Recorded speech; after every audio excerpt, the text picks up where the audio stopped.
Appalachia has always been a place apart.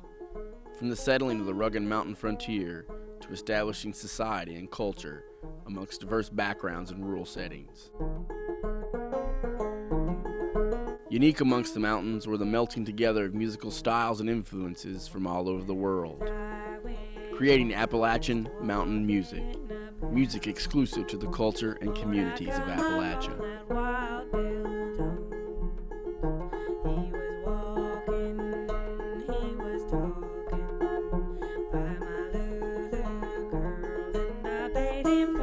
From the earliest sources of national media, Appalachians and mountain music have been stereotyped as unintelligent, lazy, feuding hillbillies. For what was once a distinguishable element of Appalachia, the music has slowly and silently faded away, replaced with the long-running stereotypes placed upon it. I destroyed that wild boy's soul.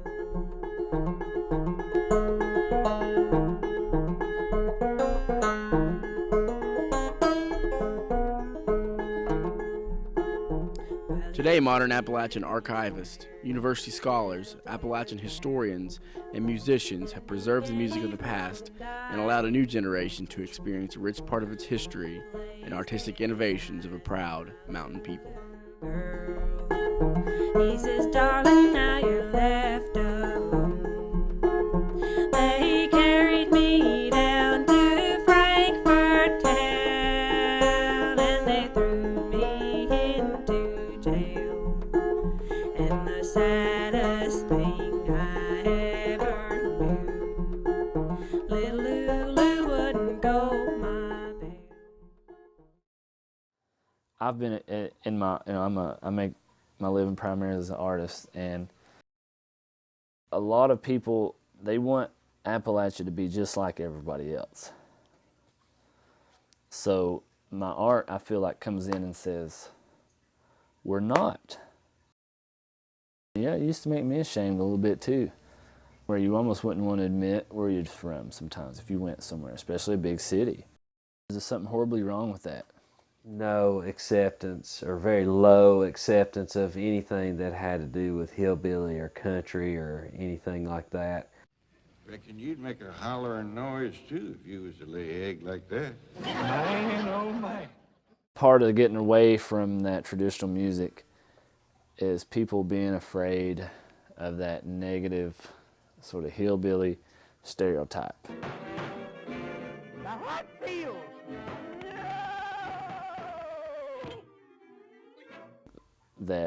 That music represents that to a lot of people. A lot of times even you'll go back home and you'll play the banjo and you get the same little comments that you do anywhere else these days. Like they want to hear you play a theme song from Deliverance, or they want to hear something that's just completely, that you don't care anything about. Listen. Sounds like that one up there. I think that was a big reason I didn't pursue this kind of music when I was younger. Anytime I'd have even a mandolin, everybody would call it a banjo, and it was just that stereotype of the imagery that you get from those instruments.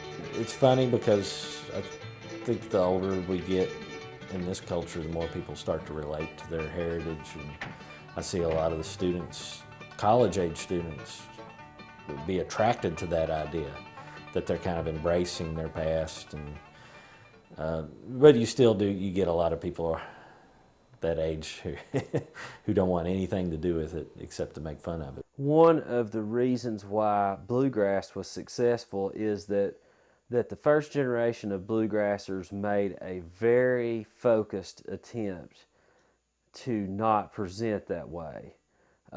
Whenever Bill Monroe would come out on the Grand Ole Opry, he came out with a band that was decked out. They were dressed to the hilt.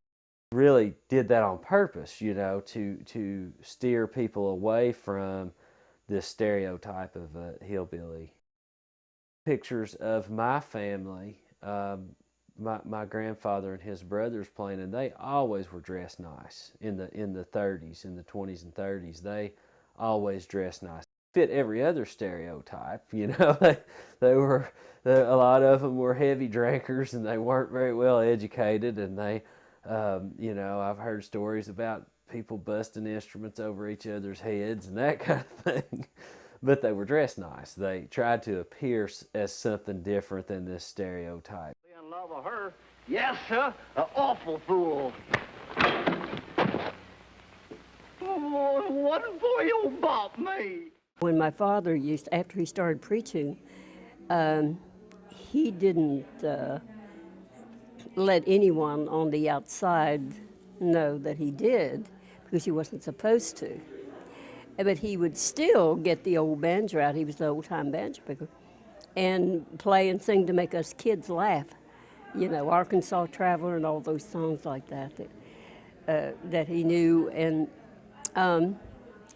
but the funny thing about it, there was always conflicts within those people, and there was a terrible conflict within him. I think he would have liked to have been like another Uncle Dave Macon or somebody like that, and I think he could very well have been.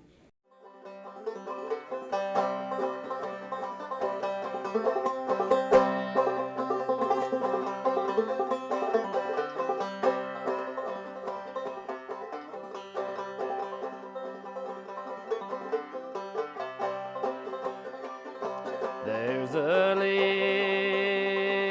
little rosewood casket laying on a marble shelf, and a package of old letters written by my true love's hand. Go and get them for me, sister. Lead them over and over to me. I have often tried to read them, but for tears I could not see.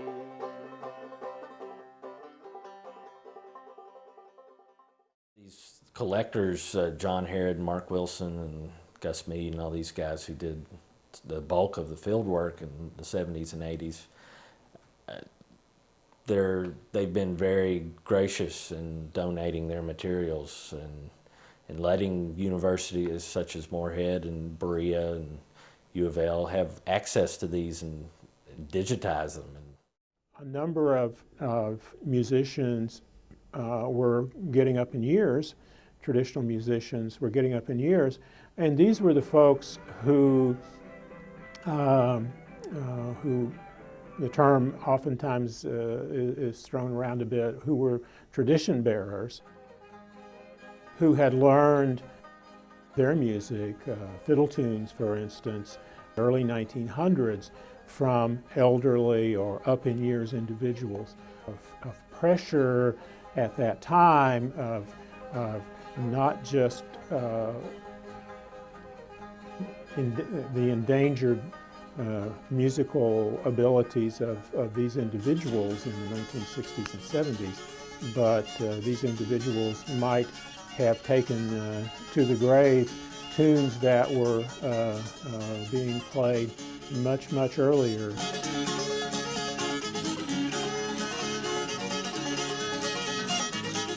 The only thing that has saved us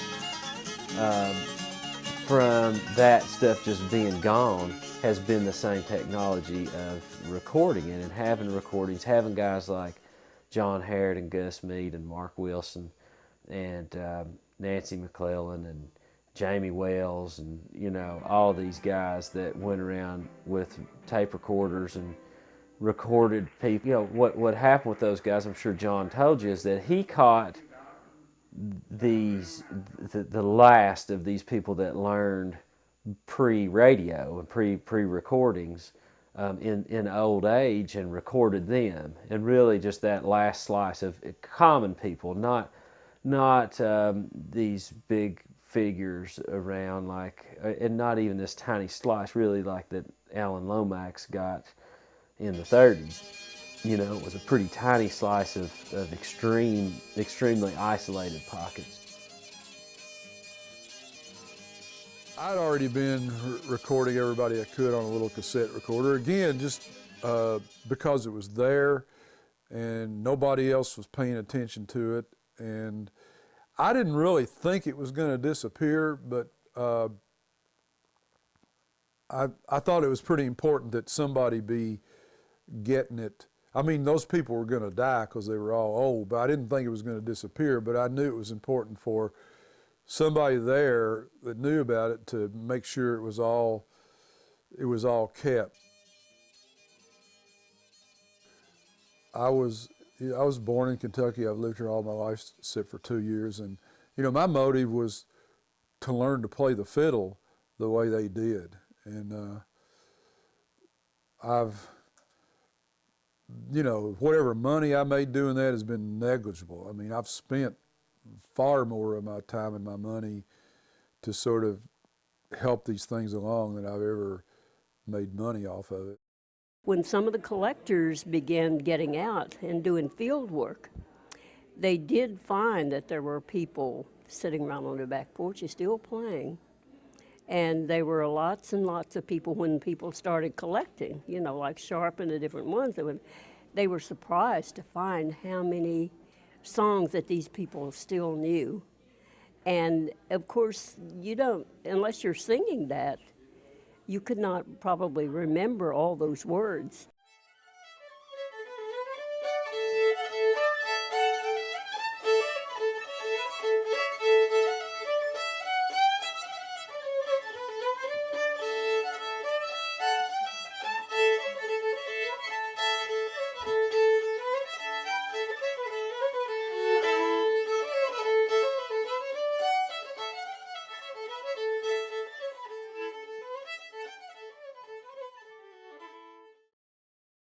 It's never going to be a commercially successful music. It's not going to sell millions of albums naturally, but it's a music that can hopefully pass on our past. A lot of people don't even know what you mean by old time. You know, they don't know really what you mean if you say you're playing folk music. It's real crazy how that music is not, you know, general public doesn't really, you know what it even was. We have missed several opportunities to have our culture accepted. You ain't gonna stomp out no fire like that, are you? Huh? Oh, of course not. Don't want to burn my shoes. I don't like for all things to be the same. And I think as a country, we're heading towards that. Everything's getting to be the same. Everybody listens to the same music. Everybody shops at the same stores, no matter where you go. I like the hillbilly stereotype, to be honest with you. I would much, you know, it makes me proud to be from a place like that. When all the world, America, whatever seems to be going in this one direction, it's nice to think that there's still a place where, you know, we're still people, you know, still do certain things. They can, you know, they raise gardens and they have a real sort of community. People wave at you, you know, kind of thing.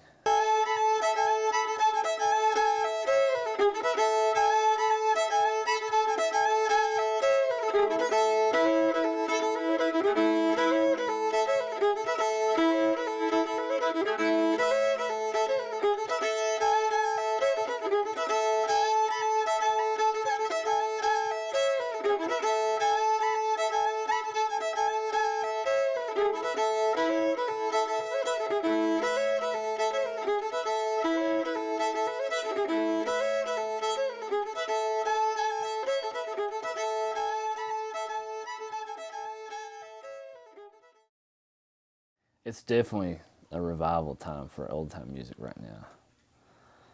Maybe that's even why I got into it. Maybe somehow I caught on to this revival. I don't know. I don't foresee it ever going away. I got into old time music because it's very much the kind of music I can foresee myself playing when I'm 60 years old. You know, Lord willing, I live to be 60 years old. One thing, there's probably more access to these old recordings now than there ever has been, you know. There's really a great love, especially on the West Coast now, for Appalachian traditional music, which is kind of funny, but there are a lot of people from this region who've transplanted out there, and I think they search for that identity that they may have felt like they lost, and the music's one great way to make a connection to the past. What we're finding more and more is that there's been some kind of a turnaround, and that there's a lot of young people who are coming back to the music. So there's that whole element of people. I played to some of them in New York when I was afraid to go on stage, but the place was packed. And it was just an amazing audience. And these were all young people. I said, how old do you think that these people are? And one of the producers said they're about 20, the oldest about 28. I think there's definitely a revival because I've sold a lot of artwork to a lot of my old time music inspired artwork to a lot of people from California, from people from New England. The last 10 to 15 years, there have been these almost super groups that play old time music. With the digital age as it is, I feel like it may be stronger in a lot of ways. Some of the traditions will change, though, I think. Learning tunes is a lot different today than it was even 5 years ago, with the media as accessible as it is.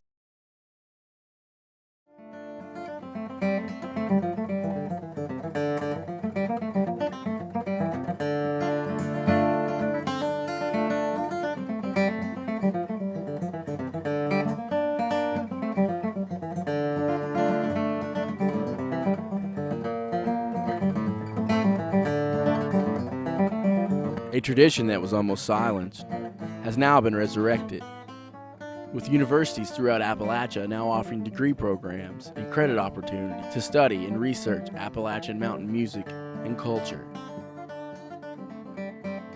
The beautiful sounds and styles from the Appalachian Mountains can now be heard from a new generation, bridging the gap to the old, allowing the world to see the unique qualities and timeless beauty of the land known as Appalachia.